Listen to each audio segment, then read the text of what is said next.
Hello pros, स्वागत है आपका हमारे न्यू चैनल में एमपीपीएससी प्रोज के अंदर।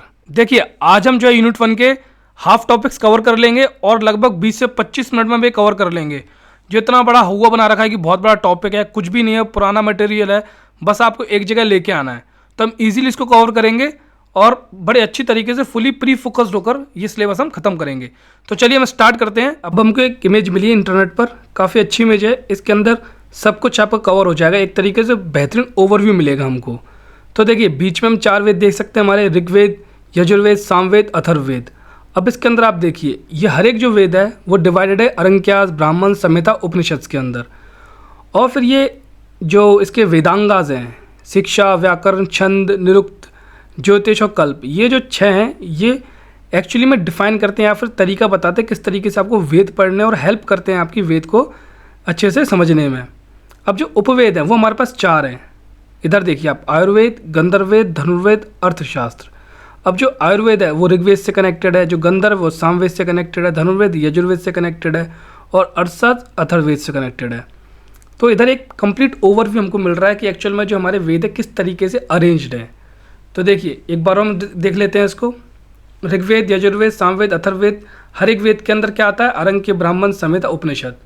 इनको हम डिस्कस करेंगे। फिर ये जो वेद हैं इनको जो हेल्प करते हैं समझने में, वो हमारे पास 6 वेदांगाज हैं उनके। वो कौन से हैं? शिक्षा, व्याकरण, छंद, निरुक्त, ज्योतिष और कल्प। इसके बारे में हम अच्छे से जानेंगे जब हम आगे चलेंगे। वेदांगाज के बारे में थोड़ा हमें पढ़ना भी है। जैसे शिक्षा, स्टडी ऑफ फिनेटिक्स है, मतलब किस तरीके से हमें प्रोनाउंस करना है, तो हमें शिक्षा से पता लगता है वेदास के अंदर। व्याकरण में हमें पता लगता है कि ग्रामर किस तरीके से हमको रीड करनी है वेदास की। छंद मतलब किस तरीके से रिदम है, हमें किस तरीके से हमको, जैसे ऋग्वेद है उसको पोएट्री फॉर्म है तो क्या रिदम है उसकी, वो हमें जानने को मिलता है छंद से। निरुक्ता में एटमोलॉजी के बारे में बात है, मतलब जो भी वर्ड यूज़ हुए हैं ऋग्वेद के अंदर वो कहाँ से आए हैं, उसका ओरिजिन क्या है, वो हम यहाँ से जानेंगे। ज्योतिष जो एस्ट्रोनॉमी के बारे में है उसके बारे में जाएंगे। कल्प क्या बताता है, जितने भी रिचुअल्स हमें मेंशन है किस तरीके से करने हैं रिचुअल्स, या उनकी क्या मतलब व्यवस्था है, वो सारी चीज़ें कल्प के अंदर कवर होंगी। तो सबसे हम जानते हैं वेदास हैं क्या। देखिए, वेदास को पता है श्रुति। अब श्रुति आपको ही पता होगा कि हमने लास्ट लेक्चर में इसको डिस्कस किया था। श्रुति वो होते हैं जो जिसका कोई ऑथर नहीं होता, जो बोलते हैं डिवाइनली रिवील्ड होते हैं, उनको हम श्रुति बोलते हैं। तो ये जो नेक्स्ट पॉइंट है उसी से रिलेटेड है। अपौरुषेय मतलब इसको किसी पुरुष ने लिखा नहीं है, तो अपौरुषेय डिवाइन रिवील्ड है, तो इसमें आ जाएगा ये। नित्य मतलब ये हमेशा के लिए हैं, ये थे और हमेशा रहेंगे, नित्य, ऑलवेज एंड इटर्नल। अब जो वर्ड वेदा है इसका एक्चुअल मतलब ही नॉलेज होता है, तो ये तो यहाँ से क्लियर आ जाएगा। अगर आप पे क्वेश्चन आता है कि वेदा का लिटरल मीनिंग क्या होता है, आप लिख देना नॉलेज है। अब जो वेदास है उसके बारे में किस चीज़ का डिस्कस किया गया वेदास के बारे में। देखिए, वेदास जो है इसके अंदर लगभग सभी पार्ट्स को कवर किया गया है। रिचुअल्स को भी कवर किया गया है, इसमें एथिकल लिविंग को भी कवर किया गया है, इसमें उपनिषद के जो पार्ट है जहाँ फिलोसफिकल पार्ट आता है उसको भी कवर किया गया है। नेचर को कैसे, गॉड को आपको मतलब रेवर करना है, वो भी इसमें कवर किया हुआ। तो लगभग सब कुछ कवर है वेदास के अंदर, तभी वेदास के अंदर ये सारे पार्ट आते हैं ना। देखो, जैसे हम जाते हैं वेदास को हमने भी 4 में डिवाइड किया था कि इसमें अरंक्यास हैं, इसमें ब्राह्मण्स हैं, इसके अंदर आपके उपनिषद मिल जाते हैं। तो ये सब चीज़ें किसके वेदास के अंदर, तो इसका हर एक जो पार्ट है उसका कोई ना कोई रेलेवेंस रहेगा यहाँ पर। जैसे उपनिषद फिलोसफिकल पार्ट के बारे में बात करता है, अरंक्या और ब्राह्मण्स है ये बात करते हैं कैसे रिचुअल्स करने हैं, तो वो सब आपस में इंटरलिंक्ड हैं। अब देखिए, वेदास की जो हम कैरेक्टरिस्टिक बोलते हैं वो क्या क्या है। देखिए, एक तो पोएटिक लैंग्वेज में ये इनके जितने भी इसके हिम्स है ना वो सारे पोएटिक लैंग्वेज में हैं। और जो इसके अंदर वर्सेस हैं वो माइथोलॉजिकल रेफरेंस के बारे में बात करता है। जैसे हमें पता है इसके अंदर वेद जो ऋग्वेद है उसके अंदर इंद्र की बात होती है, वरुण की बात होती है, इंद्र को बोला जाता है डिस्ट्रॉय द फोर्ट, पुरंदर, तो वो सब माइथोलॉजी के अंदर आ जाते हैं, तो उसके बारे में बात करता है वेद। ये ओरल ट्रेडिशन है। अभी हमने कहा था श्रुति का कोई ऑथर नहीं होता, तो कैसे हमारे पास आती हैं ये श्रुति? ऐसे आती हैं जैसे हमारे पूर्वजों को कुछ बात पता होती है, फिर वो धीरे धीरे जनरेशन बाय जनरेशन नीचे आती जाती है। तो इस तरीके से हमारे वेदास की भी हमारे पास नॉलेज आई है, इसलिए बोला गया वो श्रुति और अपौरुषेय। और इसके अलावा बोला जाता है जो वेदास हैं, जब देखिए आर्यंस के साथ है वेदास, आर्यंस कब आए हमारे यहाँ पर 1500 BC के आसपास, तो तभी हमारे पास वेदास को बोला गया कि वहाँ से स्टार्ट हुआ हमारा वेदा का रिवील होना। अब इसके अंदर जो कॉन्सेप्ट है आज के इस टाइम में जो बहुत ज़्यादा रिलेवेंट है, मोदी जी जहाँ भी जाते हैं वहाँ बोलते हैं वासुदेवाय कुटुंबकम। यहाँ तक कि हमारी G20 समिट हुई थी उसके अंदर भी जो उसका थीम थी वो थी वासुदेवाय कुटुंबकम। तो अल्टीमेटली जो हमें मिलता है वासुदेव कुटुंबकम, वो मिलता है हमको कहाँ से? वेदास के थ्रू। अब देखिए, हम थोड़ा सा ओवरव्यू लेंगे कि किस वेद के अंदर क्या लिखा हुआ है, फिर हम इसको आगे डिस्कस करते हैं। देखो ऋग्वेद क्या है, ओल्डेस्ट वेदा है, इसका फोकस किसके ऊपर है, हिम्स के ऊपर फोकस है इसका। और वो हिम्स क्या करती हैं, डिटीज को प्रेज करती हैं। और जो प्रॉस्पेरिटी है, हमको कहते हैं भगवान से मांगते हैं, हमको प्रॉस्पेरस कर दो, हमको वेल्थ दे दो, वो सब चीज़ें इसके अंदर दी गई, किस तरीके से वो भगवान से मांगना है, किस तरीके से उनसे को पूजा करनी है, वो सब बताया गया है इसके अंदर। लेकिन याद रखना ऋग्वेद के अंदर सारे के सारे नेचर के थ्रू पूजा है, कोई भी ऐसा नहीं है कि आप किसी डीटी की मूर्ति बनाओ, कुछ ऐसा कुछ नहीं, आप नेचर को पूजते हो उसके अंदर। इंद्र भगवान को गॉड ऑफ लाइटनिंग है तो वो पूजा जाता है। जो भी हमारी विशेष हैं उनको भगवान के पास ले जाती है कौन, अग्नि ले जाती है। नेक्स्ट हमारे यजुर्वेद। अब यजुर्वेद के अंदर बताया कि आपको सेक्रीफाइस रिचुअल्स और मंत्र कैसे करने, मतलब मंत्र को कैसे पढ़ोगे आप, कोई सेक्रीफाइस करते हो तो उसका किस तरीके से उसके अंदर प्रोसेस रहेगी आपकी स्टेप बाय स्टेप, वो सारी कहाँ पर दी गई, यजुर्वेद में दी गई हुई है वो। अब सामवेद जो है मेलोडी, जहाँ पर गाने की फॉर्म में आप बोलते हो, जस्ट चैंट्स करते हो आप, तो वो भी सामवेद के अंदर आता है। कोई भी गाना है तो वो सामवेद के अंदर आता है। यहाँ तक ये कहते हैं कि जो हमारा म्यूज़िक जो डेवलप हुआ है ओवर द टाइम, वो सामवेद के थ्रू ही डेवलप हुआ है। अब अथर्ववेद, वैसे तो स्टार्टिंग में अथर्ववेद को वेदों की कैटेगरी में लिया ही नहीं जाता था, इसलिए जो टॉप 3 वेद हैं, ऋग्वेद, यजुर्वेद, सामवेद, इसको कहा जाता था वेदात्रय। अथर्ववेद को बाद में ऐड किया गया, क्योंकि इसको पहले ऐड इसलिए नहीं किया जाता था, इसके अंदर मैजिक स्पेल्स हो गए, सुपरस्टिशंस हो गए, इस चीज़ पर बहुत ज़्यादा फोकस किया गया था, इसलिए उनको जो 3 वेद हैं उनसे अलग ही रखा गया था और उनको वेदात्रय कहा जाता, उन 3 को उसको अलग किया। लेकिन विद ओवर टाइम इसको भी वेदों में इंक्लूड कर लिया गया। अब जो अथर्ववेद है वो एक्चुअली में डील करता है हीलिंग के साथ, मैजिक के साथ, और जो दिन पे दिन प्रॉब्लम्स होती हैं उनके साथ भी अथर्ववेद डील करता है। अब हम बात करेंगे ऋग्वेद के बारे में इन डेप्थ। देखिए ऋग्वेद जो है इसको बोला जाता है first testament of the Mankind.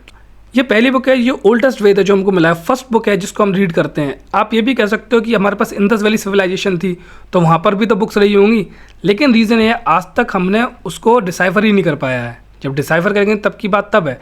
जैसे पिक्टोग्राफिक स्क्रिप्ट है, अब वो है भी या नहीं है वो तो तब पता लगेगा हमको जब एक्चुअल में उसका जब वो डिसाइफर हो जाएगी।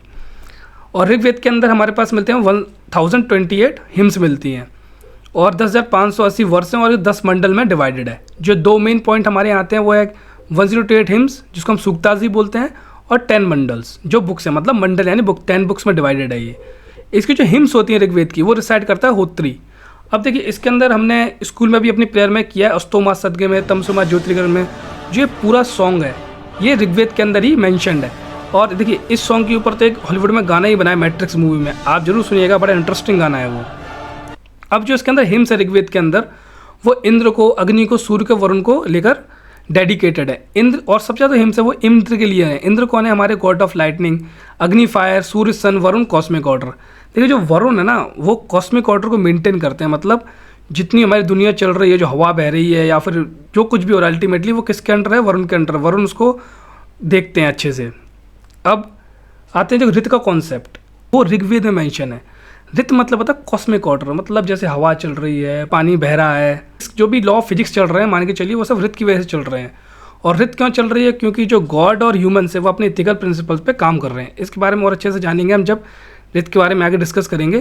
तो जो ऋत का कॉन्सेप्ट है वो ऋग्वेद के अंदर मेंशन है। अब जो मंडल हैं, हम बात करते हैं मंडल, तो 10 मंडल टोटल हैं। तो जो 2 से 8 मंडल हैं इनको बोला गया सप्तऋषि मंडल। और देखिए जो ओल्डेस्ट मंडल है ना वो 2 से लेकर 7 तक है, इसको भी आप नोट कर लीजिएगा। और इसके अंदर फर्स्ट और जो 10th मंडल आते हैं हमारे पास, वो न्यू मंडल साइडेड है हमारे पास ऋग्वेद के अंदर। अब जो ऋग्वेद के हम उपवेद की बात करते हैं तो इसका उपवेद है आयुर्वेद। अब ये 10th मंडल जो है हमारे ऋग्वेद का बहुत इंपॉर्टेंट हो जाता है। अब ये बहुत लास्ट में भी ऐड हुआ, अभी हमने डिस्कस किया था कि फर्स्ट और 10 जो मंडल है वो लेटेस्ट मंडल है। जो 10th मंडल में 3 चीज़ बहुत इंपॉर्टेंट है इसके अंदर। पहली तो पुरुष सूक्ता इसमें मेंशन है। पुरुष सूक्ता में बताया गया है 4-fold वन सिस्टम के बारे में। अब इसके अंदर क्या पता है, जैसे ब्रह्म की बॉडी है, ब्रह्म की बॉडी से के हेड से ब्राह्मण आए हैं, चय से क्षत्रिय आए हैं, पेट से वैश्य आए हैं और लेग से शूद्र आए हैं। अब देखिए आज के टाइम में ना थोड़ा ये बोला जाता है कि पैर से शूद्र आए हैं, तो ये बोला जाता है कि वेद में उनको नीचे दिखाया गया, बट ऐसा है नहीं। ब्राह्मण वो होते थे जो पढ़ते लिखते थे, तो ब्रेन की बात की गई थी, उनका काम है लोगों को शिक्षा देना, तो वो हेड से आएंगे। क्षत्रिय में करेज मतलब छाती की बात होती है, करेज तो वहाँ आती है। वैश्य पेट मतलब लोगों का पेट भरने का काम या फिर ट्रेड का काम वैश्य करते थे। अब शूद्र जो बाकी काम जो बचता था, जैसे फील्ड का काम हो गया, लेबर का काम हो गया, वो भी कोई करेगा तो वो शूद्र काम हुआ करता था। कोई कास्ट नहीं थी, ये वर्ण था ना कि कास्ट थी। जैसे आज के टाइम डॉक्टर इंजीनियर्स हैं वैसे ये हुआ करते थे, कोई ऊपर नीचे नहीं था। अब इसके अंदर 10th मंडल के अंदर 2 चीज़ और इम्पोर्टेंट हो जाती है हमारे पास। एक तो नदी स्थिति सूक्ता और नसादिया सूक्ता। नदी जो स्थिति सूक्ता है इसके अंदर नदियों के बारे में बताएगा और नदियों की जो पूजा भी की है। सरस्वती नदी मानी गई है, बहुत पायस नदी मानी गई है ऋग्वेद के अंदर, सबसे पायस नदी सरस्वती को माना गया है। और जो नसादिया सूक्ता है, ये इसमें बोला गया then there was neither existent nor non existence. ये बोला गया जब कॉस्मोलॉजी के बारे में, जैसे कब यूनिवर्स बना, तो उस बारे में यहाँ डिस्कस किया गया है। तो इसमें ये डिस्कस भी किया गया कि पता ही नहीं है कि जो क्रिएशन हुई उससे पहले क्या था, उसके बाद तो पता लग सकता है क्योंकि जो क्रिएशन के बाद ही गॉड आए हैं। तो वो सब इस चीज़ के नसादिया सूक्ता के अंदर डिस्कस किया गया है। फिर आती है बैटल ऑफ 10 किंग्स, जो 7th मंडल के अंदर मेंशन है। वो लड़ाई हुई थी कहाँ पर, पोरोशनी रिवर के बैंक पर लड़ाई हुई, बैटल ऑफ 10 किंग्स। उसके अंदर कौन जीते, किंग सुदास। इतना फैक्ट आपके लिए काफ़ी यहाँ पर। अब एक बहुत ही कोइंसिडेंस वाली बात है, 1028 हिम्स है और ओम भी 1028 टाइम्स ऋग्वेद में आया है, और गन और जन का अराउंड 250 टाइम्स इनका मेंशन किया हुआ है। इतना इंपॉर्टेंट है नहीं, बट आप देख लीजिएगा। अब जो 3rd मंडल है उसके अंदर विश्वामित्र ने लिखी थी गायत्री महामंत्र। आपको पता है गायत्री मंत्र, ओम भू भूर्भुवः स्वः वरेण्यम। तो ये जो हमारा गायत्री मंत्र है डेडिकेटेड गॉडेस सावित्री को, मतलब सोलर डेटी। देखिए कई जगह सावित्रा भी लिखा होता है, तो वैसे फीमेल डेटी है ये, और लोग मेल ही बनाते हैं, ठीक है। लेकिन आप सावित्री या सावित्रा कुछ भी आता है तो आपको आंसर देना है कि विश्वामित्र ने लिखा था गायत्री मंत्र, इनको डेडिकेटेड, और 3rd मंडल के अंदर है। आपको इसका लिंक बनाना है आपस में। अब जो 9th मंडल है ये कम्प्लीटली डेडिकेटेड है सोम को। जो सोम है उनको बोला जाता है गॉड ऑफ प्लांट्स। ये नशे वाली चीज़ है, मस्त क्या ना, पहले इसी से उनको नशा मिलता था। तो नशे का तो हमेशा से प्रचलन रहा है, जिससे नशा मिलता है, जिससे थोड़ा दिमाग को मज़ा आता है। तो अल्टीमेटली सोम को भी गॉड बना दिया था इन्होंने। अब ये हमने डिस्कस किया था कि सब बहुत सारी हिम्स डिवोटेड है रिवर सरस्वती को, जिनको इंपोर्टेंट गॉडेस माना गया है। अब कुछ वुमेन डिविनिटीज़ भी थी। अदिति उषा, जो अदिति उषा है ये बोला गया था डॉन को, जैसे सुबह होती है उसको उनको नाम दिया गया था अदिति या उषा, ठीक है। आप देखिए ऋग्वेद के अंदर मेंशन है दशास और दस्युस के अंदर। इसके अंदर थोड़ी कंट्रोवर्सी है। वैसे बोलते हैं जो दशास और दस्यु अर्ली आर्यंस थे, लेकिन कुछ बुक्स में लिखा हुआ है, तमिलनाडु बुक्स में लिखा हुआ है कि जो दास थे वो तो अर्ली आर्यंस थे, लेकिन जो दस्युस थे ये यहाँ के नेटिव इंडियंस थे। जो साउथ इंडियन है वो खुद को दस्युस मानते हैं इसलिए। और कई जगह मेंशन भी है, दस्यु हत्या के बारे में मेंशन है ऋग्वेद में, तो बोलते हैं जो दस्यु हत्या की गई है वो एक्चुअल में की गई है साउथ इंडियंस की, जो साउथ में अभी, जो यहाँ के नेटिव्स थे। हम लोगों को नेटिव्स को मानते ही नहीं है। अब जो ऋग्वेद है इसको सिलेक्ट किया गया UNESCO memory of the world register 2007 के अंदर, तो उसको याद कर सकता है एज अ फैक्ट अगर आता है। कब हुआ, 2007 में मेंशन किया गया और ऋग्वेद को किया गया है। अब इसके अंदर आप एक चीज़ और याद रखिएगा कि ऋग्वेद के अंदर एविडेंस मिलता है एग्रीकल्चर डेवलपमेंट का, काफ़ी रेफरेंसेस क्रॉप और प्रैक्टिस को लेके। तो ये क्वेश्चन अगर आपके पास आता है कि एविडेंस ऑफ एग्रीकल्चर डेवलपमेंट किसके अंदर मिलता है, तो ऋग्वेद के अंदर। अब ये ऋग्वेदिक गॉड्स हैं, आप देख लीजिए। प्रजापति सबसे इनके सुप्रीम गॉड हुआ करते थे, और इंद्र जो है वो गॉड ऑफ लाइटनिंग है, 250 हिम्स को डेडिकेटेड है। इनको पुरंदर डिस्ट्रॉय फोर्ट बोला, सबसे ज़्यादा हिम्स इन्हीं को डेडिकेटेड है। फिर अग्नि है, गॉड ऑफ फायर, इनको 200 हिम्स हैं। इनको प्यूरिटी और यज्ञ के टाइम हमने भी डिस्कस किया था कि इनको इंटरमीडिएटरी माना जाता है कि हमारी विशेष को भगवान के पास कौन पहुंचाता है, अग्नि पहुंचाती है। क्योंकि हम जब आहुति देते हैं तो जो धुआं निकलता है, तो उस टाइम लोग ये सोचते हैं कि धुआं जा रहा है सीधे भगवान के पास ही जाएगा, हमारी विशेष को लेके जाएगा और उन तक हमारी बातों को पहुंचाएगा। वायु गॉड ऑफ एयर है, वरुण को God of water and morals बोला जाता है। देखिए मेंटेन कॉस्मिक ऑर्डर लॉज, रित एक कॉस्मिक ऑर्डर, लेकिन उसको मेंटेन कौन करेगा, उसको मेंटेन वरुण करेंगे। तो ये यहाँ पर हो गया। अब सूर्य हैं, ये गॉड ऑफ लाइफ सोर्स हैं। अब इसके अंदर विष्णु, सावित्री, गायत्री, मतलब विष्णु जी तो बाद में आके थोड़े प्रोमिनेंट हुए थे, लेटर वैदिक पेज में आगे, तब तक तो सूर्य वगैरह ही थे। अब रुद्र की बात करें, रुद्र को गॉड ऑफ डिस्ट्रक्शन बोला जाता है, मतलब रुद्र अल्टीमेटली शिव बन जाते हैं।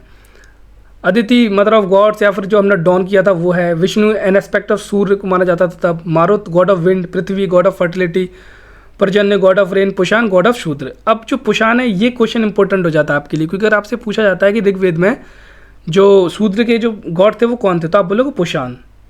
तो पुषान का काम क्या था, ये जो कैटल्स थे उनकी देखभाल करते थे। अब हम आते हैं सामवेद के ऊपर। सामवेद में बोला द मेलोडियस चैंट्स, मतलब यहाँ पर गाना गाया जाता, बड़े बड़े चैंट्स होते थे। आज भी आप मतलब देखो जो चैंटिंग जितनी भी है, बोला जाता है कि सामवेद के थ्रू ही प्रोग्रेस यहीं से आई है कम्प्लीटली। जो सामवेद है वो समन के बाद नाम रखा, समन के ऊपर उनका नाम रखा। समन मतलब होता है मेलोडी, ये वाला शमन नहीं जादू वाला, ये है मेलोडी वाला शमन। और ये फोकस करता है म्यूजिकल एस्पेक्ट ऑफ रिचुअल्स, मतलब रिचुअल्स करते हो तो गाना गाते हो, वो सब चीज़ें इसके अंदर आती है, किस तरीके से आपको गाना गाना है। इसके अंदर टोटल 1875 वर्सेस हैं, और जो लास्ट 1875 का 75 केवल इतने ही इनके पास ओरिजिनल हैं, बाकी सारे के सारे उन्होंने ऋग्वेद से लिए हैं।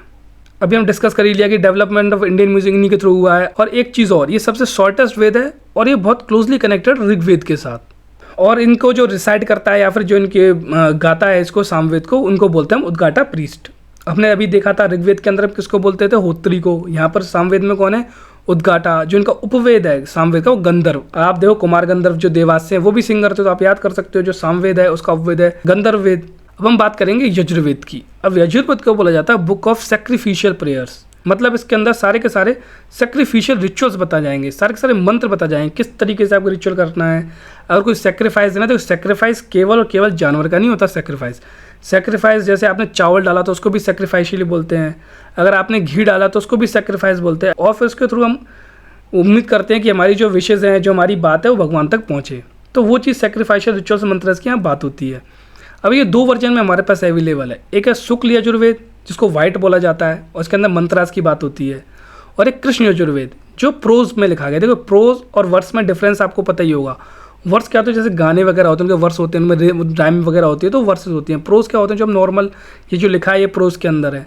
तो जो कृष्ण यजुर्वेद है प्रोज के अंदर है, जो शुक्ल यजुर्वेद है वो मंत्र के अंदर है। अब इसको जो रिसाइड कौन करता है, इनको रिसाइड करते हैं अध्वर्यु। अब जो यजुर्वेद है ये इकलौता वेद है जिसके अंदर वर्स एंड प्रोज दोनों का यूज़ हुआ है, जबकि जो ऋग्वेद और सामवेद थे उनमें केवल वर्सेस थे। और इसके अंदर सतपथ ब्राह्मण मेंशन है यजुर्वेद के अंदर। आप याद रखिए, अगर आपसे पूछा जाए सतपथ ब्राह्मण किसके अंदर मेंशन है तो आप बोलोगे यजुर्वेद के अंदर, और सतपथ ब्राह्मण में प्लो का भी मेंशन हुआ है। अब जो ये है ये स्पेसिफिक डिटेल बताता है कि क्या क्या मटेरियल चाहिए आपको, क्या क्या प्रोसीजर इन्वॉल्व हैं, क्या सिंबॉलिक मीनिंग है, डिफरेंट सेक्रेफाइस, सब कुछ बताता है आपको यजुर्वेद पूरे सेक्रीफाइस के बारे में। अब यजु का मतलब होता है सेक्रीफाइसल फॉर्मूला। अब इसका जो उपवेद है वो है धनुर्वेद। या आप याद कर लीजिएगा, अच्छे से रट लीजिएगा, क्वेश्चन सीधा बन सकता है कि धनुर्वेद किसका उपवेद है, आपको आंसर देना है यजुर्वेद का। अगर हम बात करें कि किन के लिए सेक्रीफाइस किया जाता था, किन के लिए एक्चुअल में इतना सब कुछ मतलब तामझाम किया जाता था, तो वो जितनी भी नेचुरल फोर्सेज होती थी उनके लिए किया जाता था। कोई स्पेशल भगवान नहीं थे। जैसे मान लीजिए इंद्र के लिए हो रहा है, अग्नि के लिए हो रहा है, वरुण के लिए हुआ है, वायु के लिए हो रहा है, मारुत के लिए हो रहा है, तो और या फिर सावित्री के लिए हो रहा है, तो ये सारी चीज़ों के लिए वर्शिप किया जाता था, ना कि किसी स्पेसिफिक मतलब एंटिटी के, नेचुरल फोर्सेस के लिए किया जाता था जो कुछ किया जाता था। क्योंकि पहले ही मान लीजिए जैसे एग्रीकल्चर हो रहा है या कोई जानवर है वो बीमार ना हो जाए, ज़्यादा बारिश ना हो जाए, तो इन सबको खुश करने के लिए सारा कुछ ये चीज़ें हुआ करती थी। कोई डीटी या फिर कोई मूर्ति वगैरह उस टाइम प्रेवलेंट नहीं थी। हम बात करते हैं कि यजुर्वेद के अंदर हमें मिलता है आयरन टूल और वेपन के बारे में अच्छे से एविडेंस। अब आयरन टूल के बारे में हमें अगर एविडेंस मिलता है, इसका मतलब है खेती होती थी, तो इसलिए और ज़्यादा रिचुअल्स होने स्टार्ट हो गए थे। तो हम बात करेंगे अथर्ववेद की बात। अब अथर्ववेद को बोला जाता है ब्रह्मवेद। अब ये कहना ये मैजिक के बारे में बहुत ज़्यादा बात करता है अथर्ववेद। हीलिंग हो गई, कैसे स्पेल्स लाने, क्या सोशल कस्टम, मतलब आज के टाइम हम बोल सकते हैं कुछ कुरीतियाँ जो एंटर स्टार्टिंग में हुई वो अथर्ववेद की ही देन थी। जो सुपरस्टिशन स्टार्ट हुए वो अथर्ववेद के ही देन थे। या फिर ये बोल सकते हैं जो सुपरस्टिशन आए उन्होंने अथर्ववेद की तरफ लोगों को लिखने के लिए ले गए। तो बोलते हैं ना मुर्गी पहले आई अंडा पहले आया, तो ये वैसी वाली पहली है। तो हम आगे चलते हैं। अथर्ववेद के अंदर 20 खंड है, मतलब 20 सेक्शंस में डिवाइडेड अथर्ववेद। और जो हमारे पास 2 अभी अवेलेबल इसके वर्जन्स है उसको है पिपलादा और सोनकिया हैं। देखिए सामवेद में हमने देखा था उसके बहुत सारे हिम्स कहाँ से आए थे, ऋग्वेद से, लेकिन जो अथर्ववेद के मैक्सिमम से खुद के ही हिम्स हैं। इसने किसी से बोरो किए नहीं है, थोड़े बहुत बोरो किए इधर उधर से, बाकी ज़्यादा बोरोइंग इसने की नहीं है। अब हम इसके उपवेद की बात करें तो शिल्पवेद क्राफ्ट और अर्थवेद वेल्थ, ये रिलेटेड है हमारे अथर्ववेद के साथ। अब हम बात करेंगे ब्रह्मनास की। देखिए जो ब्रह्मनास है वो भी श्रुति के ही पार्ट है, मतलब रिवील्ड है ये लिटरेचर। और हमने स्टार्टिंग में भी डिस्कस किया था कि ब्राह्मण्स किसके बारे में बात करते हैं कि किस तरीके से आपको कोई भी सेक्रीफाइस परफॉर्म करना है, तो वो बात कहाँ होगी, ब्राह्मण्स के अंदर। क्या रिचुअल्स हैं, किस तरीके से आप रिचुअल्स फॉलो करोगे, प्रॉपरली कैसे उसके मतलब प्रोसेस को आप आगे बढ़ाओगे, क्या साइंस ऑफ सेक्रीफाइस के बारे में बात करता है ये। इसके अंदर जो आपको मेनली याद करना है कि ब्राह्मण एक श्रुति के पार्ट हो गए। दूसरा हो गया कि ये बताते हैं प्रॉपरली कैसे आपको रिचुअल करने हैं, क्या सेक्रीफाइस की साइंस है ये आपको ब्राह्मण्स में बताते हैं। और इसके अंदर आपको याद करना होगा कि जो ऋग्वेद से ऐत्री ब्राह्मण और कौशिक ब्राह्मण रिलेटेड है, सामवेद से तांडव महाब्राह्मण सद्विमसा ब्राह्मण रिलेटेड है, यजुर्वेद से तैत्रीय ब्राह्मण और शतपथ ब्राह्मण रिलेटेड है, अथर्ववेद से गोपथ ब्राह्मण, जैमिनीय ब्राह्मण और पंचविश ब्राह्मण रिलेटेड है। देखिए ये थोड़ा हो भी सकता है नहीं है, लेकिन आप इसको देख लीजिए, क्वेश्चन बन सकता है यहाँ से। अब हम बात करेंगे अरंक्यास के बारे में। अब अरंक्यास का मतलब क्या होता है पहले हमें जानेंगे स्टार्टिंग में। अरंक्यास का मतलब ही होता है कि जो चीज़ फॉरेस्ट रिलेटेड हो या फिर विल्डरनेस। विल्डरनेस मतलब जो वाइल्ड में रहता है बंदा, उसको वो चीज़ होगी विल्डरनेस। तो अरंक्यास रिलेटेड है विल्डरनेस से, तो अरंक्यास को हम बोलते हैं फॉरेस्ट बुक्स। अब इसके बारे में क्या डिस्कस किया गया है, देखिए ब्राह्मण्स में हमने जाना कि वो कैसे बताते हैं, रिचुअल कैसे कर रहे हैं उसके बारे में बताते हैं, साइंस ऑफ सेक्रीफाइस बताते हैं। एक्चुअल में अरंक्यास बताते हैं जो हम कर रहे हैं वो एक्चुअली कर क्यों रहे हैं, इसके पीछे फिलॉसफी क्या है, वो चीज़ कौन बताएंगे, अरंक्यास। इसलिए बोला जाता है जो अरंक्यास हैं ब्राह्मण्स और उपनिषद के बीच कनेक्शन है आपस में, क्योंकि ब्राह्मण्स ने बता दिया किस तरीके से करना है, क्या साइंस है, अरंक्यास बताएंगे एक्चुअल फिलॉसफी क्या है उसके पीछे, कि एक्चुअल हम कर क्यों रहे हैं उसको। तो वो बहुत अलग अलग इंटरप्रिटेशन देते हैं रिचुअल्स के, बिल्कुल मिस्टिकल वाले। तो अरंक्यास में वो चीज़ दी हुई है, बहुत सारे डिफरेंट डाइवर्स पर्सपेक्टिव शो करते हैं अरंक्यास। तो अरंक्यास का ये मेनली काम है। और इनको जो डेट किया था, कब इनको लिखा गया, तो 800 से 600 BC के अंदर इनको लिखा गया था। लगभग हम सब कुछ कवर कर चुके हैं, आप लोग देख लीजिए, PDF या टेलीग्राम पर मिल जाएगी आपको, आप पढ़ लीजिएगा इसको। अब हम बात करें 6 वेदांगास की। हम एक्चुअली डिस्कस कर चुके हैं, जो शिक्षा है फोनेटिक्स एंड प्रोनाउंसिएशन के बारे में बात करती है, किस तरीके से हमको एक्यूरेटली प्रोनाउंस करना है। व्याकरण ग्रामर बताती है कि क्या स्ट्रक्चर रूल्स है संस्कृत लैंग्वेज के, वो इसके अंदर हमें पता लगते हैं। हम निरुक्ता की बात करें तो जो वर्ड आया है, इटोमोलॉजी की वर्ड आया है, ऑरिजिन है उसका, कहाँ से आया है। छंद की बात करें, मीटर मतलब किस तरीके से रिदमिक पैटर्न है उसके अंदर, किस तरीके से हमको वर्ड्स को पढ़ने हैं। ज्योतिष में हो गया एस्ट्रोनॉमी, कि हमें सेलेस्टियल बॉडी के बारे में स्टडी, एस्ट्रोनॉमी सभी जानते हैं लगभग कि जितने ग्रह हैं उनके बारे में स्टडी करना है, उनकी मूवमेंट के बारे में स्टडी करना है, हमारी लाइफ पे किस तरीके से इफेक्ट डालेंगे उसके ऊपर हमको स्टडी करना है। वो सब चीज़ ज्योतिष के अंदर आता है। कल्प जो है वो रिचुअल्स के बारे में बात करता है, वो अच्छे से इंस्ट्रक्शन देता है, प्रोसीजर बताता है कि आपको कैसे वैदिक सेरेमनीज करनी है। तो ये 6 वेदांगास हो गए। अब हम कवर करेंगे ऋत, धर्म और ऋण। ऋत के बारे में हम डिस्कस कर चुके हैं कि ऋत होता है वर्ल्ड ऑर्डर।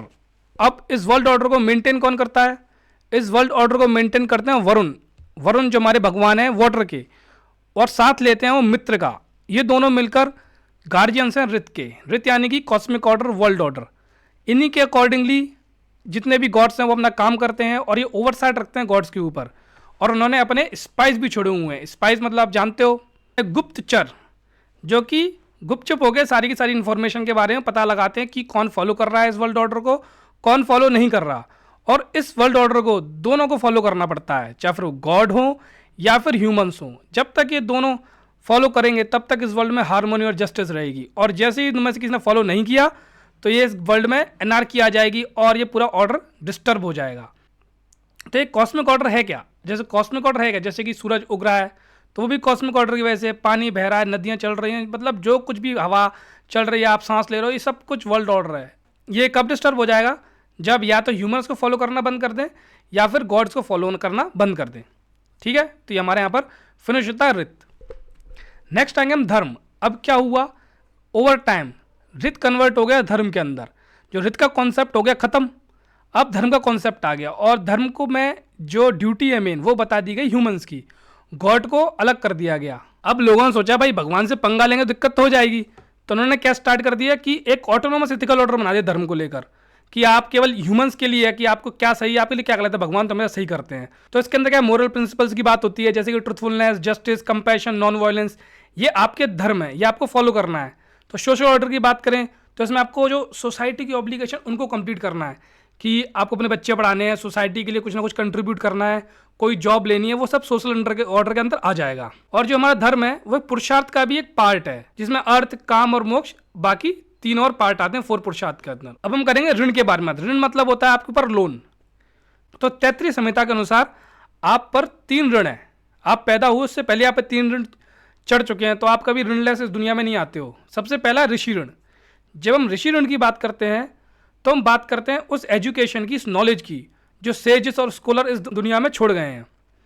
तो आप इसको कैसे कंप्लीट करोगे, आपको उनको पढ़ना है, जैसे वेद हो गए, उस नॉलेज को आपको पढ़ना और उसको आपको बाद में प्रचार करना है, तब आप क्या कर पाओगे, इस ऋषि ऋण से छुटकारा पा पाओगे। अब हम बात करेंगे पितृ ऋण की। तो हम पितृ ऋण को कैसे कंप्लीट करेंगे, अपना गृहस्थ जो आपका आश्रम होता है, अभी हम डिस्कस करेंगे वर्ण आश्रम धर्म, उसके अंदर होता है गृहस्थ आश्रम, आपको वो कंप्लीट करना है, अपनी फैमिली के साथ रहना है, अपनी सारी जितनी फैमिली की ड्यूटी उनको कंप्लीट करना है, तब जाकर आप क्या करोगे, अपने पितृ ऋण से छुटकारा पा सकोगे। नेक्स्ट ऋण हमारा देव ऋण। देव ऋण मतलब जो भगवानों का ऋण हमारे ऊपर है, तो हमें उसको रीपे करना है। अब आपको रीपे कैसे करोगे, आप सेक्रीफाइस करके रीपे करोगे, आप पूजा करके रीपे करोगे, और इस कॉस्मिक हार्मोनी बना के रखोगे, मतलब जो दुनिया की जो शांति है बना के रखोगे, तो आप देव ऋण को उतार सकते हो। अब शतपथ ब्राह्मण में एक और ऋण की बात की गई है, वो बात की गई जो आपके फेलो बींग्स होते हैं, जो आपके दोस्त हैं, जो आपके साथी हैं, जो आपके आसपास के लोग हैं, जो आपको हेल्प करते हैं आपकी लाइफ में, उनका ऋण भी आपके ऊपर है। तो आप उसको कैसे उतारोगे? आपको काइंडनेस लेके आनी है, कंपैशन लेके आना है, एम्पैथी लेके आनी है, सोशल रेस्पॉन्सिबिलिटी कंप्लीट करनी है, तब जाके आप इस ऋण से छुटकारा पा सकते हो। जब आप ये चारों ऋण उतार लोगे उसके बाद ही आपको मोक्ष मिलेगा। और आपको पता होगा मोक्ष हमारी इंडियन फिलॉसफी में किसे बोलते हैं कि आपको साइकिल ऑफ बर्थ और रिवर्स से छुटकारा मिलना चाहिए। ठीक है ब्रोस, फिर मिलते हैं हम नेक्स्ट लेक्चर में।